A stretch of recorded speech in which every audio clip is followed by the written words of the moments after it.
Um mês com Maria. 9º dia. Grandes verdades. A vida na graça. Nossa Senhora foi chamada pelo anjo Gabriel plena de graça, e nós sabemos que plena de graça quer dizer plena de Deus. Também dizemos de nós mesmos: estou em graça de Deus, ou estou sem a graça de Deus. Ou seja, tenho Deus na alma ou tenho Satanás. Quem não está comigo está contra mim. O que é a graça, então? É a vida divina na alma. Quando uma alma está em graça de Deus, participa da natureza divina. Não se torna Deus, mas é unida, é cheia, é imersa em Deus, como uma esponja imersa na água e fica cheia de água. Já estes poucos pensamentos podem chegar a nos fazer entender a preciosidade sem fim que possui a alma do cristão em graça de Deus. Tinha certamente razão o Papa São Leão Magno de exclamar: reconhece, ó cristão, a tua dignidade e, participando da natureza divina, livra-te de destruir, com atos indignos, a tua grandeza.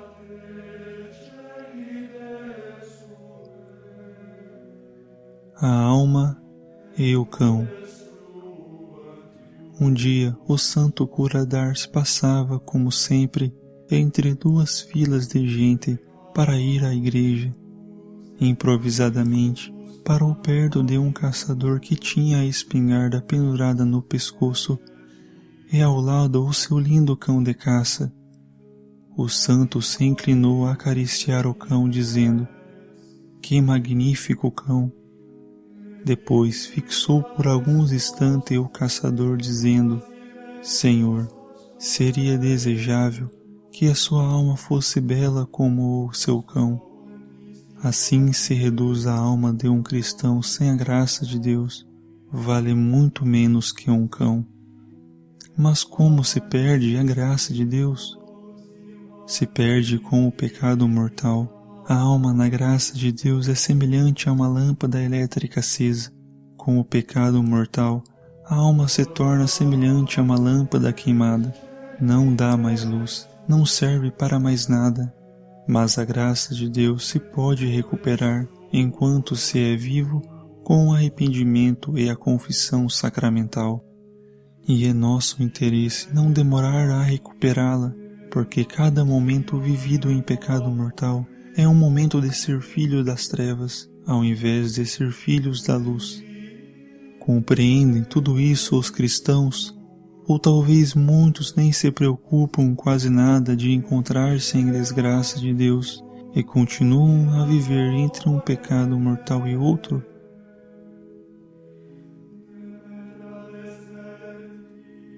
Humanidade sem a graça. Infelizmente, nos basta somente dar um olhar sobre a humanidade para saber se a maior parte vive na graça de Deus. Devemos realisticamente admitir que o rei das trevas e o príncipe deste mundo acaba com a vida de graça dos homens. Hoje o pecado mortal não é somente um fato singular, mas é um fenômeno de massa de costume dos povos.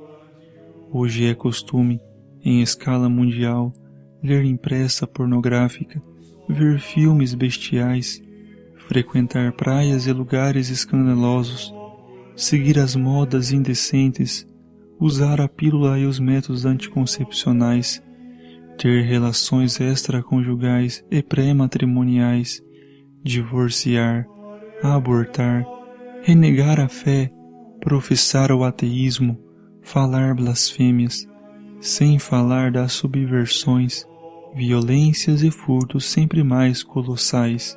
Pobre mundo!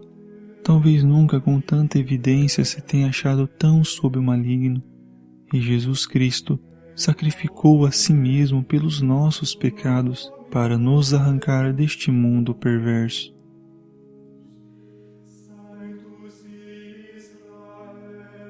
A Mãe da Graça. Nós cristãos devemos ficar santamente orgulhosos de ser filhos de Deus e de Maria, irmãos de Jesus Cristo, templos do Espírito Santo, herdeiros do paraíso. É verdade que Jesus veio para que os homens tenham a vida e tenham em abundância, e todas essas divinas riquezas nos são dadas com o santo batismo, que por isso é bom administrar o mais cedo possível ao recém-nascido.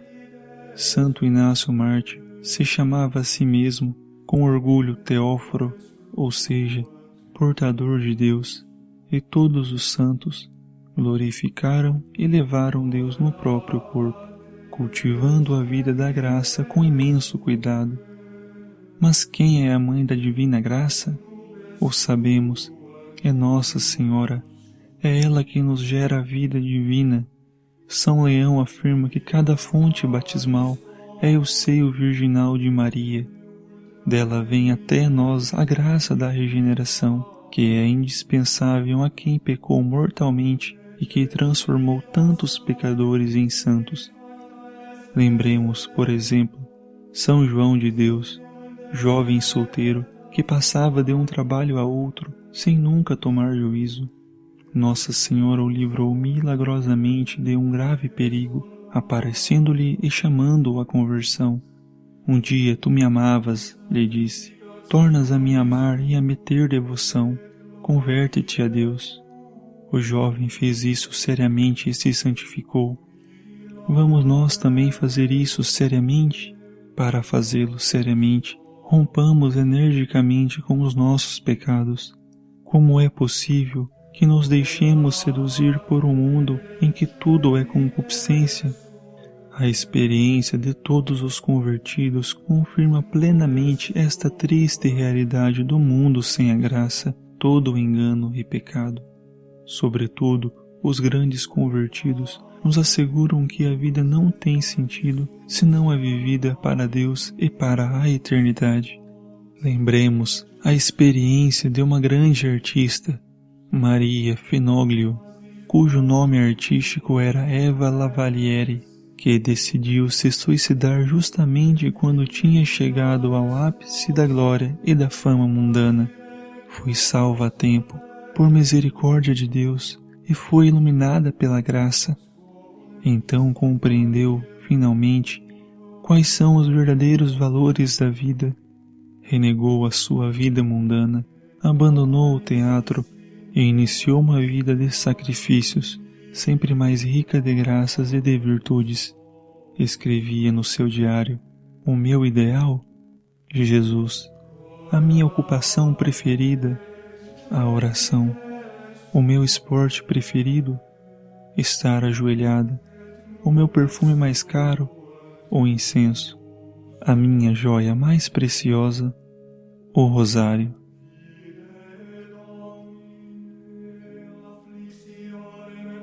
Votos.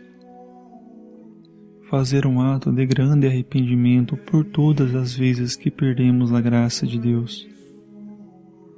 Repetir a miúde a invocação: Mãe da Divina Graça, rogai por nós.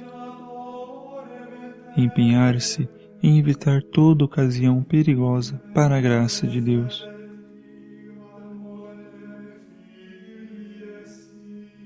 Rogai por nós, Santa Mãe de Deus, para que sejamos dignos das promessas de Cristo. Amém.